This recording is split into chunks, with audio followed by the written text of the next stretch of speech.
Hi there, Kira here with a scrapbook layout process video for the Cut Shop design team. So I'm going to be using this cut file that is called Social Butterfly, and it's actually a background cut file, but what I did is I basically deleted everything but a single butterfly, which is what that is right there. And then I took that cut file and I made a backing for it, I guess. So I'll be able to layer up these butterflies.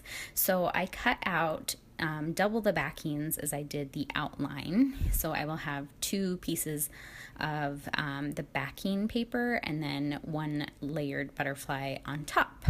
And then I'm just going to go ahead and stitch these together. I stitched quite a few, and then I did some in white stitching and some in this aqua thread. And then once I get them all stitched, I kind of bend them up and fluff them out so you can see the layers. And I kept the thread on the butterfly, and that just gives a little extra added texture to the actual embellishment. And once I have them all stitched, then I will go ahead and start placing them on my page. So here's all my butterflies done and ready to go. I'm going to go ahead and scrap this picture of my husband and my son Elliot, and they're just kind of chilling on a park bench when we went to the park. And I'm going to title it You Give Me Butterflies. I chose these colors. I wanted kind of a fall color scheme, I guess, but not really like a traditional fall color scheme. So I'm going to go ahead and use this wood grain paper as my background, and then I'm going to do this navy blue paper that's like this floral navy blue. I'm going to do that underneath the wood grain as like another like a border, I guess, element. And then the colors that I picked to do the butterflies, then I have like some like reddish orange, more of an orange color. I have a couple aquas and teals, and then this kind of forest green color, because I wanted to bring in the green that's in the photo because they're sitting on a green bench. My husband's wearing a green shirt, and there's lots of greenery with the grass and the trees in the background, so I wanted to bring in some of that green too. And right now I'm just kind of bunching up all of the thread and gluing it on top of the butterflies, so it's not just kind of like, I mean, it goes everywhere. There's not really any controlling the thread, but I wanted to keep it as confined to the butterflies as possible. And I'm just going to start placing them kind of in a diagonal design up my page.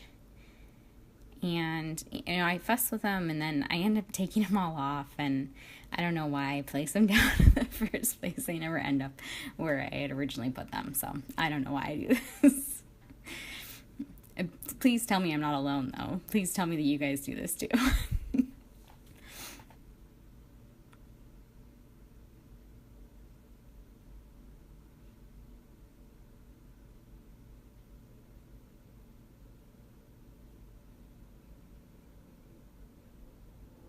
See, I fuss with them, and I'm like, okay, I kind of like how that looks.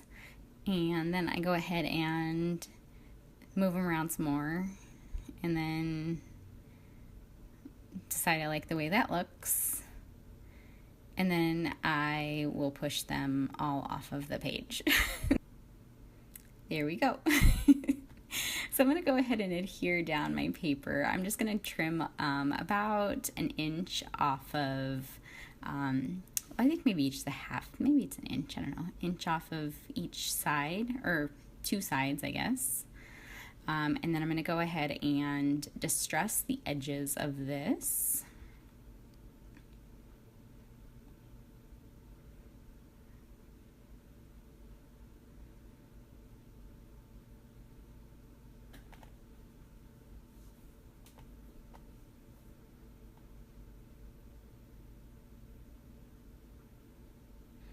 And then I decide that I want some more of that navy peeking out. So I just rip a couple spots in my paper, and I'm gonna go ahead and fold those edges over, so I'll have a little bit more of that blue paper showing.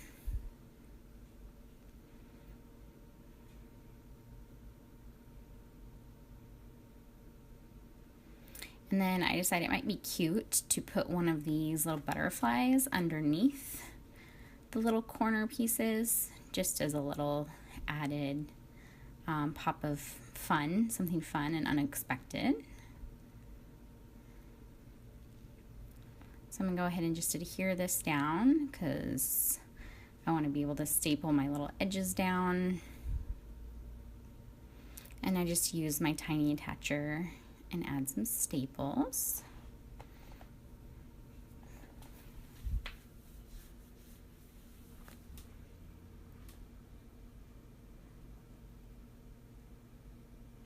And I had this butterfly when I was stitching some of the smaller butterflies. If I went over it too much with my sewing machine, it would tear them in half. So I had this one that was torn in half, and I was like, oh, I just stick him underneath this little tucked over corner, and then you'll never know that he's only half a butterfly, and it gives the effect that I want.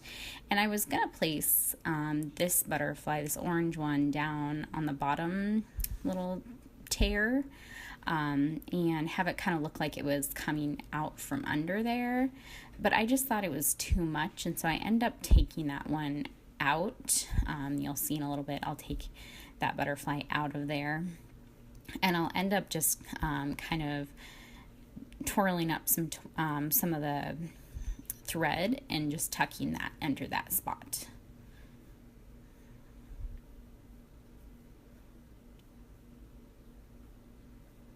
Lots of fussing with where my butterflies are gonna go.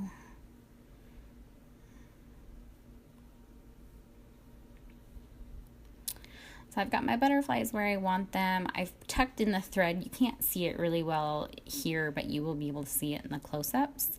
I'm gonna go in and adhere down the thread and this butterfly up here. And then I like where I have my butterflies placed, so I'll just go ahead and stick some glue underneath those guys so they don't move anymore. And then when I'm doing this, I'm like, oh, I haven't stuck down my photo yet. Should probably do that. So I bump up my photo so it's got a little bit of dimension to it.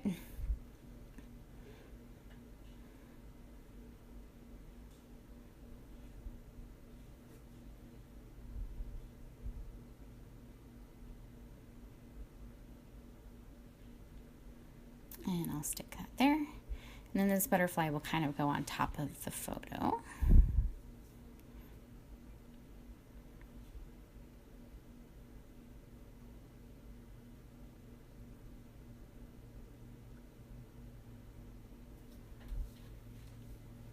And then I'm going to go ahead and stick down my title.